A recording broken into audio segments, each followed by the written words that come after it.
Hirap ka bang magbenta kahit maganda naman ang product mo? In this video, you're going to discover how to make strangers beg you to take their money. I'm Fibo Lim and I run a marketing firm that has generated over 13 billion in client sales over the last decade. At ngayon, I'm going to share an exclusive recorded clip from my 3D scaling workshop. Last time I held this exact training, I charged thousands. Pero now, I'm sharing some parts to you for free. I will reveal how to generate consistent and predictable sales by mastering the very first foundational step of business, finding your purchasers. Enjoy. To make strangers beg you to take their money. Okay. So, I have a question, no? What if you have a hotdog stand? Okay? So, meron kang hotdog na nagbibenta ka ng hotdog and then you have a genie lamp. Anong tawag nito? Genie lamp, no? And the genie is asking, let's find a name here. Let's say Adrian, no? Sabi ni Genie, Adrian, I want to help your hotdog stand become successful. Okay? But you only have one wish. What do you want to improve? Okay? In your hotdog stand. By the way, kung negosyante ka pero pakiramdam mo ikaw pa rin gumagawa ng lahat at gusto mo magkaroon ng system that works even without you, join me in my upcoming scaling workshop kung saan I will reveal how to build a system that brings in high-paying clients without relying on referrals. At dahil subscriber kita, I'm giving you a free ticket to join this event. Claim it, click the link in the description or go to fibolim.com/scale. Okay, sige nga. What do you want sa hotdog stand mo? You only have one wish. Okay? So, I'm gonna pass that question to you guys. Okay? So, my genie, nagtatanong, what do you want to have sa hotdog stand mo? Okay? What is your one wish? What do you want to improve? Okay? I'll give you 15 seconds to type your answers. Pwedeng yung ketchup nyo or pwedeng gumanda yung design nyo. Okay, sige nga. Sige nga. Ano ba? Pwedeng maging masarap yung hotdog. Okay? What is your wish? Okay? What is your wish? Okay? Sige, go ahead. I'm reading all your answers. What is your wish? Gusto niyo ba na sasarap? Okay? Maganda yung location nyo? Or ano ba? What do you want? Okay. Now, okay. So, actually, the reason why shinare ko to because I experienced this when I was in New York, no? So, we were attending Broadway. We were watching Lion King.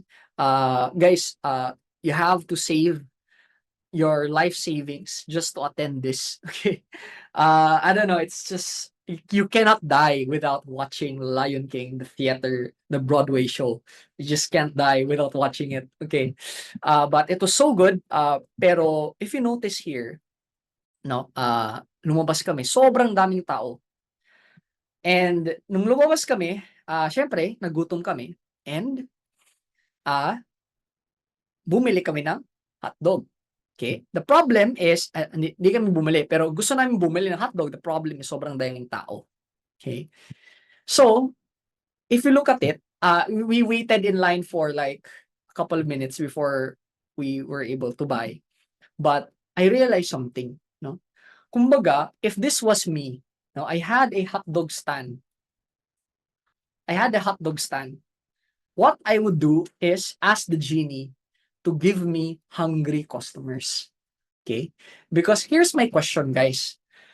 If you have a hotdog stand and you are in front of hungry customers, my question is, does the branding matter? Yes or no? If you have a hotdog, you're selling hotdog and you're selling it in front of hungry customers. Okay? Does the logo matter? Yes or no? Okay? Does the pricing matter as much if you're in front of the hungry customers? Yes or no? Does the quality of your product even matter as much if you're in front of a hungry crowd? Yes or no? Thus, the size of your cart, okay? Or ang ganda ng cart mo, even matter if you're in front of a hungry crowd. So, what am I saying? The first step in business is to get in front of a starving, hungry, thirsty crowd. Okay? So, I'm gonna give you another analogy. My another analogy is this. Let's say, you are in a desert and 3 days ka na. Uhaw na uhaw ka na. And somebody miraculously, just passed by. Okay, somebody just passed by and was selling water to you. Okay, 3 days ka na uhaw ka na. So here's my question. If the seller na nagbebenta ng tubig sells one bottle of water na 500 ml for 1,000 pesos, will you buy it? Yes or no? Okay. Will you buy it? Okay. 1,000 Okay, let's make it 2,000. Are you still gonna buy it? Yes or no? Okay, what if the brand is not known? Are you still gonna buy it? Yes or no? Sabihin natin, who wants water? Okay, ganon. Or sabihin natin binibenta sa'yo for 5,000 pesos. Are you still gonna buy it? Yes or no? My question is this. Why is your answer yes? Why would you still buy it? Why would you still buy it? Okay? Exactly. Because you are thirsty. Okay? What does that mean? If you are hungry, if you are thirsty, it only means one thing. You are in pain. Okay? You have a problem that needs to be solved. You are in pain. Would you agree? So, therefore, the first step in business, and people almost forget this. They just start a business because they ask their relative na, ano ba magandang negosyo? Kung maganda yung t-shirt, sige, benta akong t-shirt. Ano magandang negosyo? Maganda yung ganito. Benta ka ng pansit diyan. But at the end of the day, it's about what problem or pain are you solving? And second, are you in front ba of a hungry and starving crowd? Because I have a lot of experiences wherein I have a friend selling t-shirt. Okay. And he's selling t-shirt and he's asking me, Fibo, why is my product not selling? And I go back and ask him, okay, what problem are you solving? Okay? Sabi niya, none. Okay? So, okay, who are you selling it to? Everyone. Okay? That's a big problem. So, are you following so far? Actually, that's it of our event. That itself, guys, I'm gonna tell you, is enough to scale your business. Like, I mean, not really scale, but make a lot of money. Let's put it that way. It starts first with a hungry crowd. Okay. So let's go back to the screen. So sabi nga ni Seth Godin, don't find customers for your products. Find products for your customers. Ano ibig sabihin? A lot of us, inuuna po natin yung produkto and then we find customers. But what you should be doing is find who your customers are. Are they business owners? Are they freelancers? Are they nurses? Are they moms? Are there mga oldies or mga estudyante? And then that's the time we create products for them. Sabi nga, do not love your product. Love your customers. I'm gonna say it again. Do not love your product. Love your customers. Because your customers will tell you what product that they need. Are you following? Pwede na yun pang quote. Okay. So, in terms of purchasers, I only have 2 criteria. How many?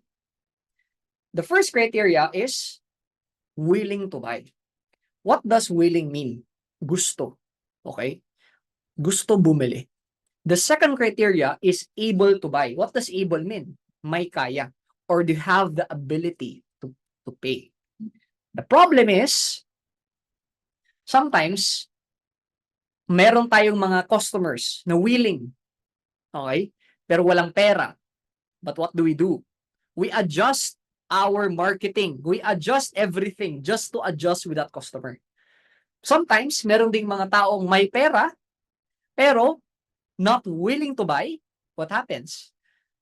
And a lot of people say, customers are right. Okay? Ako, I disagree with that. Okay? I disagree with customers are right. What I agree with is the right customers are right. Because the problem is this. We listen to every single customer. But what if that customer is not our dream customer? Ibig sabihin, hindi siya willing, hindi pa able, tapos sabi na, ay, ang mahal kasi. So what you do, you just lower your price. And you listen to everybody. And what happens? You go out of business. Because only the right customers are right. Okay? Now, give me an example of a market. Okay? Or a business and a market. I would need your comments and engagement below. That is, may market na willing, okay? Pero hindi able. Sige nga, drop your idea, suggestions below. Willing, okay? Meaning may market na willing bumili, pero hindi able. Guys, you have to be specific because when you say real estate, I can buy. I'm willing and able. Right? So you have to define the business, who they're selling to, and so on. So willing, guys,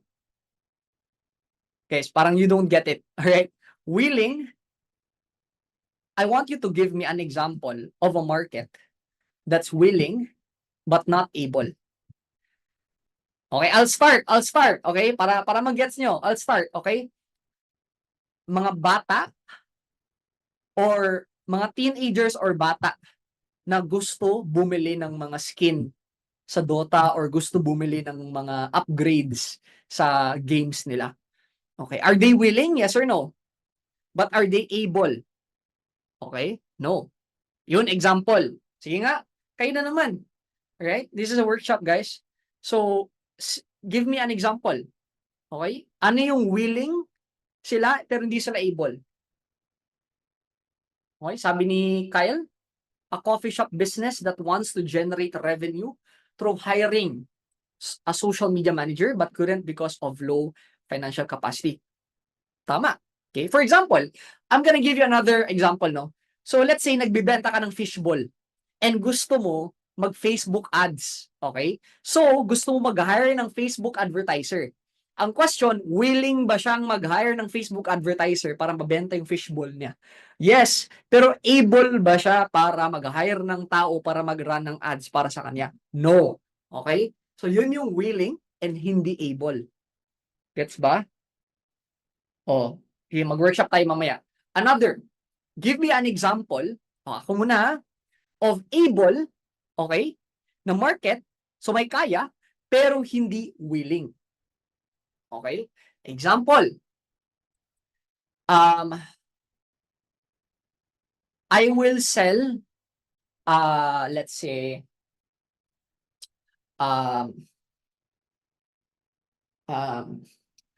example nito, I will sell a cooking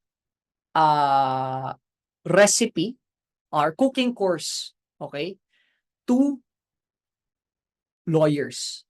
Okay? I will sell a cooking training to lawyers. Okay? Lawyers have the financial capacity, so they're able, but they're not willing. Are you following? Okay? Kasi, well, some lawyers are willing, but mostly, no, they're not interested in learning how to cook and all of that. Are you following? Okay?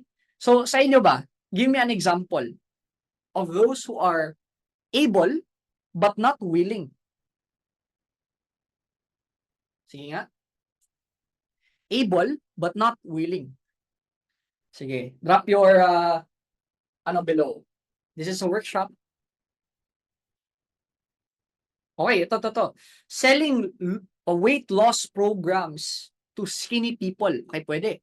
No? Or to be specific, kasi hindi naman lahat ng skinny is walang pera. So, selling business owner who is skinny and tapos bebentahan mo ng losing weight program. Okay? Now, okay, good na. Ito, give me naman an example of a market that is willing and able. Okay. Sige nga. Give me an example of a market that's willing and able. Sige nga. So, ako muna, I will sell real estate to billionaires. Oh. Bakit? Because billionaires are willing to invest in real estate because they have excess money, and also they're able to buy. Yeah? Are you getting this? Okay. Another, I will sell skincare to a female doctor. Okay. So, probably willing siya because she's female and into skincare, and she's able because she has the financial capacity to buy. Are you following this? Sige. Para ma-practice tayo, guys. I've been in business for more than 10 years, and this is like so basic to me, and when I'm gonna share it, it means nothing to you. But in every single mistake, business failure, looking back, it all starts with this. Okay? Ganun siya ka-importante na I can't stress out how important it is. So, next tayo. Alright? I want to share a case study na, in fact, this is what I did, no? Before kasi, when I was, after making millions, I really want to impact lives. I really want to make a difference, no? And help other people achieve financial abundance. And the first offer that I did was this one. So I was helping employees who wants to start an online business. Okay? I was helping employees who wants to start an online business. Ngayon, sa tingin nyo, is this willing and able or willing not able or able not willing? Sige nga, comment in the chat. Sige nga, ano sa tingin nyo yung sagot? Okay. So, if the offer is 5,000, sabihin natin, if the offer is 2,000 pesos, alright? Ano yung sagot? Because actually, yung sagot is, it depends on what the offer is. Okay? So, if the offer is 2,000, probably employees who want to start an online business is able and willing. Because all employees want to, quit their job and be their own boss and so on. And since they're earning money, they have the capacity to pay. Okay? But here's my question. What if the offer is 50,000? Okay? Are they willing and able or able lang, not willing? What? Okay? So, this is what happened. Because when I was doing events, per seat was 50,000 pesos that time. And I was having a hard time. Okay? And that's when I realized, oh, I'm targeting people who are willing and not able because of the price point. But if the offer was cheaper, then they are willing and able. Are you following so far? So nakadepende po, hindi lang sa market, pati din ano yung offer. Okay? Now, what did I do? The same online marketing, but instead of changing what I'm teaching, I changed my target market. So kumbaga, yung target market ko naging offline business owners who wants to market online. So here's my question, no? The same topics ba to? Yes or no? Here I'm teaching employees. Here I'm teaching business owners. So I'm teaching them how to sell online. Yes or no?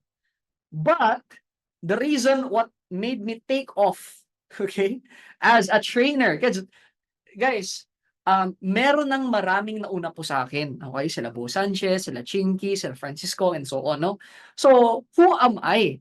I am a nobody. Why would people hire me? Why would people pay? Okay? But sabi ko, okay, I need to have a niche. So, syempre, sa online marketing, wala pang niche. Si Cheng Kitan para sa personal finance, si Bo Sanchez, more of holistic, no? Stock market, and so on. Si Francis more on leaderships. Online marketing, wala pa. Sabi ko, okay, I want to be the leader in online marketing. So at first, I was teaching employees to start a business, but it wasn't working. People aren't paying, people aren't enrolling, people aren't attending. But what I did different is I changed my target market, okay, from employees who want to start a business to offline businesses, offline businesses who wants to market online. Okay, are you following so far? So the same topic, different target market. Okay? Here's my question. Etong market ba, is this willing and able? Etong business owners? Yes or no? Okay? Ang tanong ko is, bakit willing sila? Why? Answering nga sa chat. Bakit willing yung mga offline business owners? Sige nga. It is because, okay, offline business owners have overhead. Yes or no? They have people. They have rent. And so on. So they are paying every single month. And most offline business owners are losing money. Yes or no? Okay? So, sobrang painful for them pag hindi sila makabenta if hindi walang customers. Now, bakit able naman sila? It is because they have already spent, okay, millions in their shop. They have already spent millions in their shop. So, what makes them not spend 50,000 for a training? Okay? Are you following? Are you learning so far? Type learning in the chat if you're learning. Okay. Next. Another case study. So I have a friend who teaches forex trading. Okay? So it's about training. And here's what happened. At first, he was targeting people who wants to earn additional income. Okay? Now, the problem is 100,000 yung ano niya, enrollment. Okay? So, question, do you want to earn additional income from home? Yes or no? Kayo lahat. Yes or no? Okay? Yes. But everybody wants. Not everybody, but most employees who hate their jobs want. But the question is, can they afford this one? So this is an example of willing pero not able. Okay? Ngayon, dito tayo sa kabila. What they did is, instead of just changing their product, right, they changed their target market to people who want to invest and retire. Okay? So what's the difference? Number one, are they willing? Okay? So, willing sila if they want to retire. Why? Because they want to make passive income. Tama? So, they don't want to work anymore. Question, are they able? Yes or no? And if yung sagot mo is yes, why? Why are they able? Why are they able? It's because probably kung nasa stage ka na nito, you are 50, 60, 70 plus years old. If you are in the earning additional income, probably you are 20, 30, or 40. Tama? So just imagine, someone who is 50, 60, 70-year-old has already savings. More savings than the 20, 30, 40 years old. Are you following so far? Are you learning so far? Okay? Guys, it's the same product. Okay? But just by changing the target market, you're targeting you're getting different results. Okay, follow? Sige. Next tayo. Ito, a friend of mine has a business opportunity. Okay? So what he did first is he was targeting the Philippines. Okay? So Philippines, okay, let's compare. Let's compare. Okay? Kasi if you look at this, guys, yung employees, willing and able naman talaga sila. Kasi they have a salary eh. And also they want to be their own boss. However, probably there's someone else in the market that is more willing and able. Okay? Are you following? So ibig sabihin, in terms of willingness, okay? Willing na magkaroon ng business opportunity. Sino yung mas mataas yung willingness? Employees in the Philippines or OFW? Paki-comment in the chat. Willingness yung pinakagusto. Okay? OFW. Bakit? Bakit? It's because yung employee, yes, pagod ka na sa trabaho mo. Pero OFW, iniwan mo pa yung pamilya mo. Gets nyo? So yung willingness para para yumaman, no, is higher than employees. Because you might think, ang sarap ng buhay ng OFW. Pero yun yung akala mo. Because gustong-gusto na silang umuwi. Okay? Ngayon, next tayo. Able. Sino yung mas able? Employees or OFW? Sino yung mas may pera? Again, OFWs. So, are you following so far? So, the same offer targeting different markets gives you the same different results. Okay? Next tayo. Ito, okay? Example, real estate. Okay, this is 1 and then this is 2. Okay? Sa tingin nyo, sino yung mas willing and able sa kanilang dalawa? Number 1, buying their first property, or number 2, buying their 18th property. Sino yung mas willing and able? Sige nga, go ahead, give me your answers. Sino yung mas willing and able? Okay? Okay, the answer is number 2. Okay? Now, I'm gonna give you a concept. It is this. Ito kasi si buying their first property. Just imagine this first property pa yan. So therefore, yung able niya, tsaka yung willing, questionable pa yan. Okay? Questionable pa. Wala pang previous history. Gets nyo? Pero etong 18th property, sure na yan. Kasi kaya na nang bumili. Okay? Able na siya, tsaka willing. Kasi he has already bought in the past. Kumbaga mga credit card companies, the reason why hindi kayo pinapahiram ng pera kasi hindi pa kayo humiram. Weird, no? The reason why hindi kayo pinapahiram kasi hindi pa kayo humiram. Siyempre, yung tanong niyo naman, paano ako makahiram na hindi sila magpahiram? 'Di ba? Na kailangan ka humiram. You know, that's the challenge of life. Are you getting this? Okay. Sige, proceed tayo. Last. To. Selling supplements. Sino, okay, this is number 1. Okay, this is number 2. Sino sa tingin nyo is mas willing and able? Okay? 1 or 2? Someone na nagtitake ng 2 supplements or someone na nagtitake ng 10 supplements? Okay? Guys, I'm gonna teach you another concept. Okay? It's this.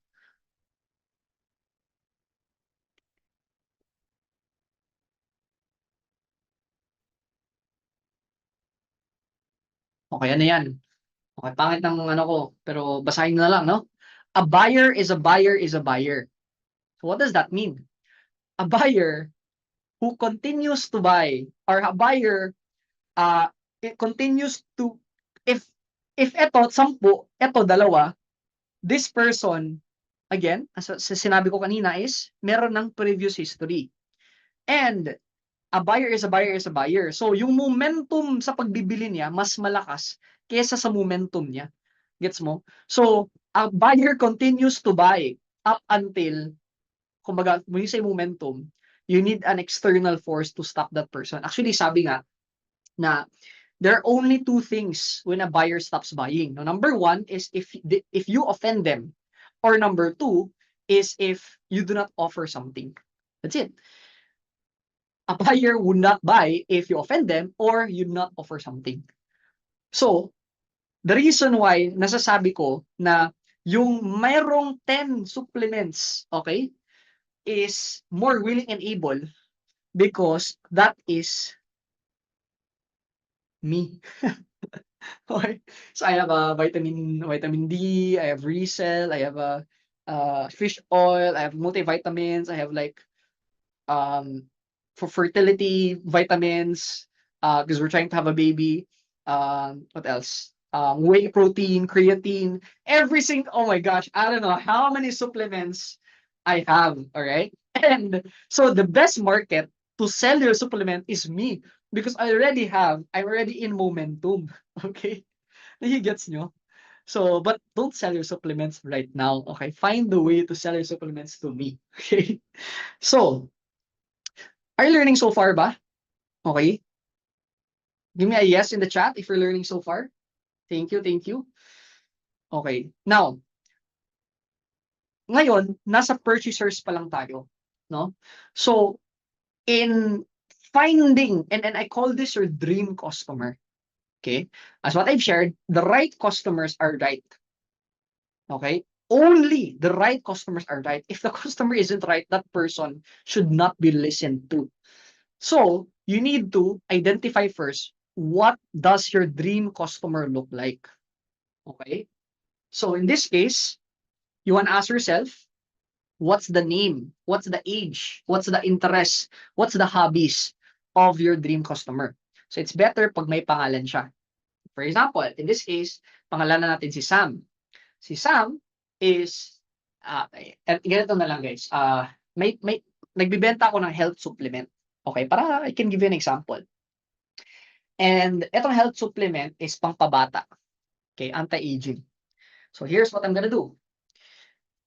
His name is Sam, and Sam is 61 years old.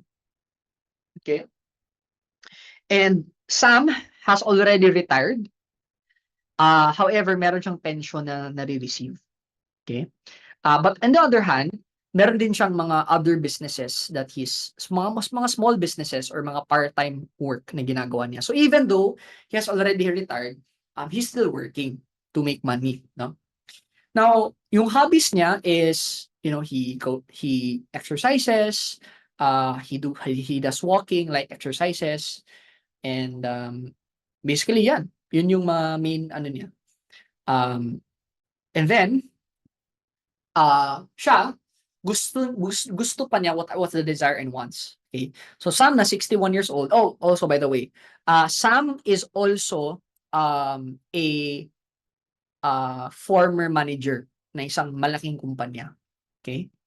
So ang gusto niya is gusto pa niya na mas mabuhay ng mas matagal. Kaya he's exercising and he's also working para hindi mag-decay yung utak niya. And that is his dream. His dream is to reach 100 years old.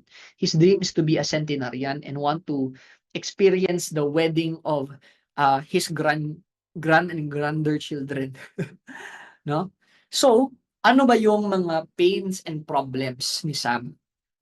So, Sam has ano pala, like meron siyang diabetes, meron siyang ano pa ba yung mga, hindi ako familiar sa mga ibang sakit pero meron siyang mga, mga chronic diseases, but it's not that critical, no? Hindi siya super malala.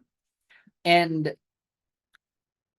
nakapag-try na siya, nakapag-check na siya sa doktor and so on, pero parang hindi siya satisfied. So naghahanap si Sam ng ibang mga products, okay?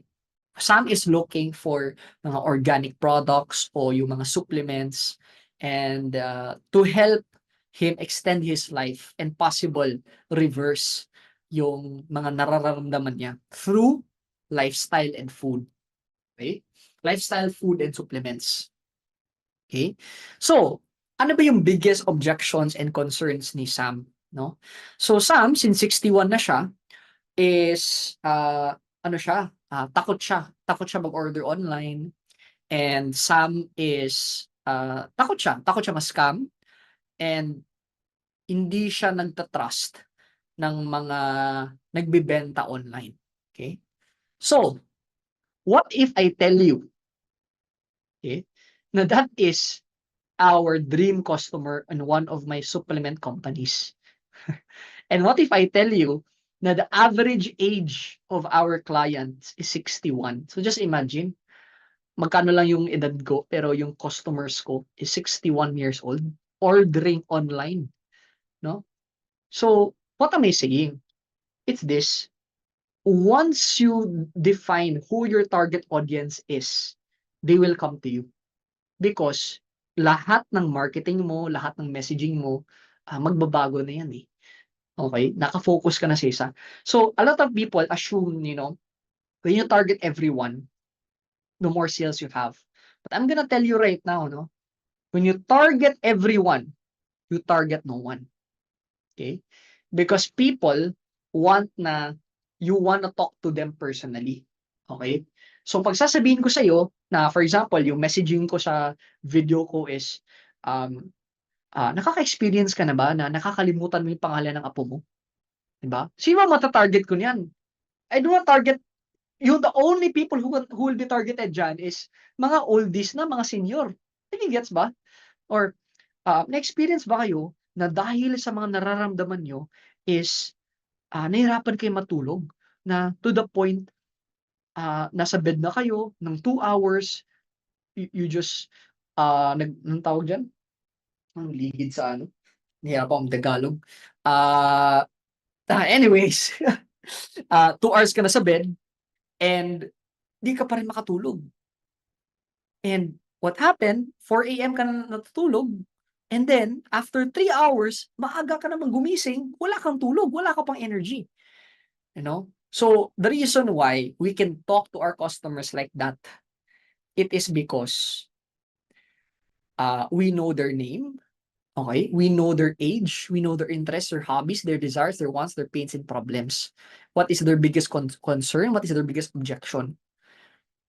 When you know your customers to that specific detail, you know how to talk to them straight in their eyes.